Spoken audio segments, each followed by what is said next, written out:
The reason for modern human dysfunction, the reason for the modern human condition is something called instinct mismatch.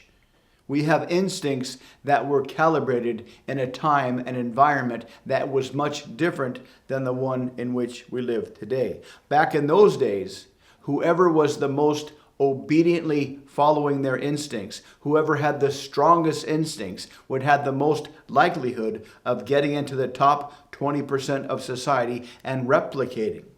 So every subsequent generation was created by the winners of the previous generation in the contest of who had the strongest instinct and who was the most blindly obedient to their instincts. Today, whoever is the most blindly obedient to their instincts is going to end up in a train wreck.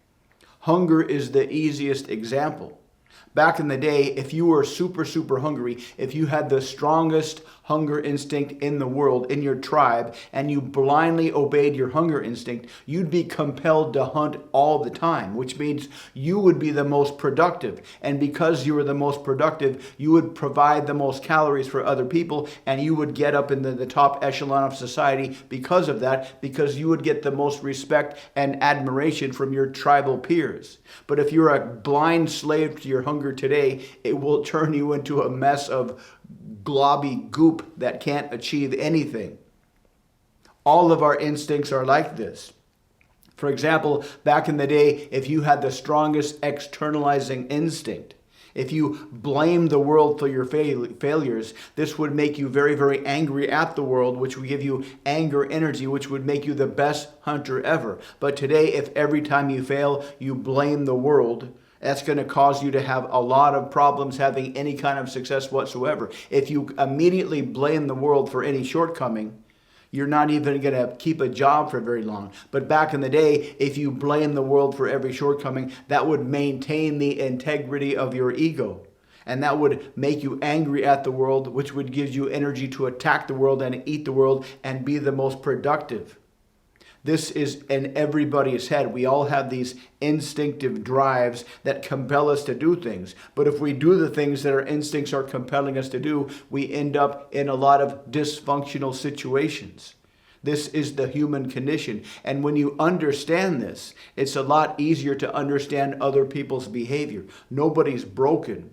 Nobody's doing anything wrong. Nobody's deficient in any way. It's just the modern human condition. So when you talk to people, when you talk to your sales customers, when you talk to your persuasion targets, just understand that this dynamic is going on, that inside their head, they have a lot of frustration. They have a lot of confusion. So the best response is to just relax back, turn off your ego, expand and validate their mental maps. Relax, expand, and validate their mental maps. That will make it the easiest way. It will create the most amount of rapport, and you'll have the highest probability of persuading them to do things by understanding their model of the world, by validating their model of the world, by appreciating their model of the world, by not telling them that their model of the world is wrong. Now, in light of instinct mismatch, there's a main reason why our instincts are mismatched so much. Back in the day, everything was constrained by the massive scarcity. Remember the metaphor of the Japanese square apple. They take the apple when it's a little bud, they put a box around it, and it grows to the constraints of its box. The constraints back in the days of hunter-gatherers were the massive scarcity of society. Food was scarce. Sexual relationships were scarce. Status was scarce. So whoever had the strongest instincts that would expand inside the scarcity would be the most successful. But today there are no constraints. Food is easy. Sex is relatively easy. Relationships are relatively easy. And so we have these instincts that are getting misfired all over the place. In fact, if you look at all the world's greatest philosophies and religions, Christianity, Buddhism, Confucianism, Taoism, Stoicism, Aristotelian ethics, all of these are attempts to constrain our instincts, to constrain our desires, because humans have acknowledged, or at least understood subconsciously, that the problem of modern life is our instincts are going crazy. And so we have come up, all different cultures have come up with these religions and philosophies to try to constrain our instincts. And from an individual standpoint, we can describe three kinds of people. The first kind of person is someone who doesn't understand this at all. They just go through life, they have these drives, they follow their drives, and their life ends up in a train wreck. They're overweight, they can't make any money, they don't know why the world is always causing them grief. Then there's the second person, the person that understands that in order to be successful, you must constrain your instincts. They might not think of it as instincts in the framework of evolutionary psychology, but they understand they need to be very, very careful with their desires. They need to understand that everything in moderation is a very valuable piece of advice. And these people grind their way forward. They discipline themselves. They constrain themselves with their discipline. They eat healthy. They get up early when they don't have to. They exercise every day. They do daily drills to improve your skills. They know that if they want to be successful in life, they have to grind their way forward. But then there's the third type of person, the very, very rare type of person that is hopefully you by now. And that is someone who not only understands and manages their own instincts, but leverages the instincts of other people. Because our instincts for most people are non-negotiable. Most people cannot ignore their instincts. So if you take your persuasion message and put it in terms of their instincts, they will have very little choice but to follow your advice. And this is the whole idea behind the persuasion sequence. This is the whole idea behind identity priming, to leverage their instincts, particularly their ego instincts, and get them to choose what you want them to choose based on their instincts. This is the third path.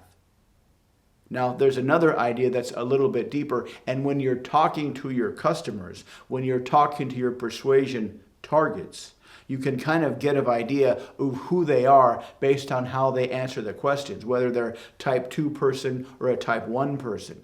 Type 1 person doesn't understand their instincts and they let their instincts run their life and they don't have a lot of success. Type 2 people are people that understand their instincts and have learned through the hard way, or maybe the easy way, or maybe by modeling when they were a kid, that they need to grind their way forward. They need to calculate their life. They need to calibrate their life.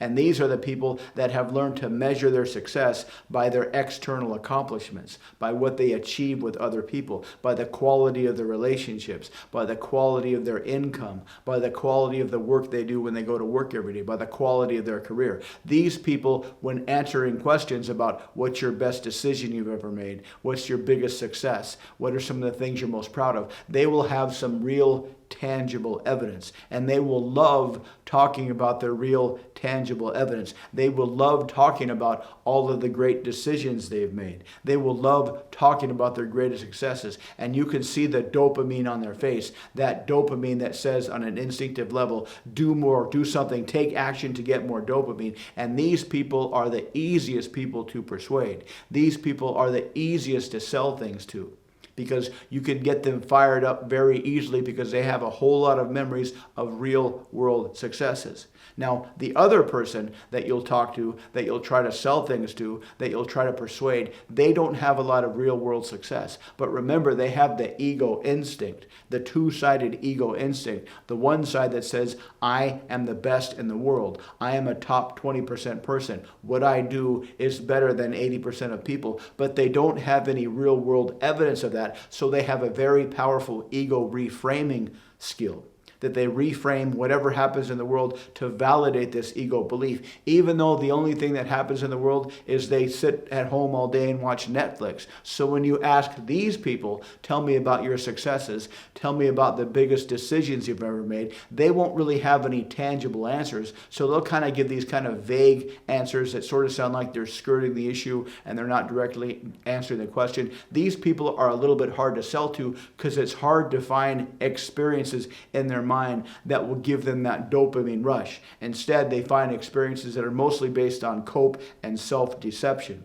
but with a little bit of patience and a little bit of advanced conversational technology, you can find dopamine in their brain. You can help them find situations where they will start to feel their agency, and when they feel their agency and they feel they're in the proximity of some of the desires, that will give them that dopamine rush, and that dopamine rush is what you're looking for, because as soon as you get the dopamine firing in their brain, that will kick off the ancient trigger that says take action to get more dopamine, and that just requires a little bit of patience.